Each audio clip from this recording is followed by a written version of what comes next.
Assalomu alaykum hurmatli kanalimiz kuzatuvchilari. Bugun sizlar bilan DNKning tuzilishi haqida suhbatlashamiz. DNK tuzilishi. DNK molekulasi bir necha minglab nukleotid monomer juftlaridan tashkil topgan polimerlardir. Har bir nukleotid 3 ta asosiy qismdan iborat. Birinchisi pentoza shakar, ya'ni dezoksiriboz.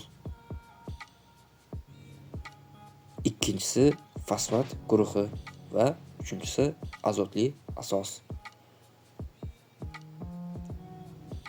Nukleozid deganda dezoksiriboz va azotli asos birikmasi tushuniladi. Nukleotid esa dezoksiriboz, azotli asos va fosfat guruhidan tashkil topgan.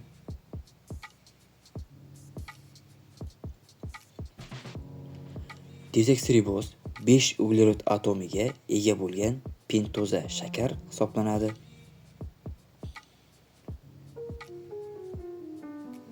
Fosfat guruhi qo'shni pentoza shakarlarga ularning 5 va 3 uglerod atomlari orqali fosfodiester bog'lar bilan ulanadi. Fosfat va shakar DNKning asosiy skeletini hosil qilib beradi.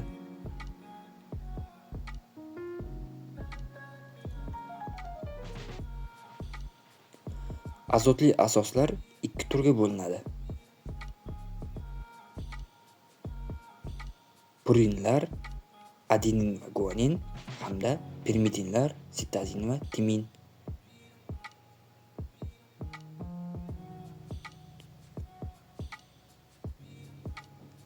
Azotli asos pentoza shakarga N-glikozid bog' orqali ulanib, nukleozidni hosil qilib beradi. Nukleozidga fosfat guruhi 5' OH orqali birikkanda nukleotid hosil bo'ladi.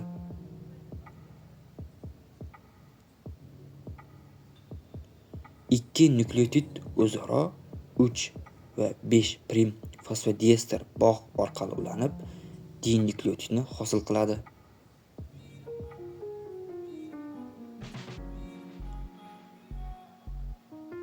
Ko'plab nukleotidlar birikib polinukleotid zanjirini hosil qiladi.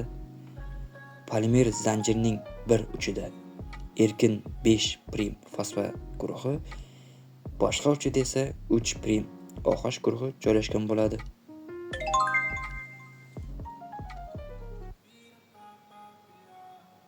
Shunday qilib, polinukleotid zanjirining asosiy skeleti shakar va fosfatlardan iborat bo'ladi.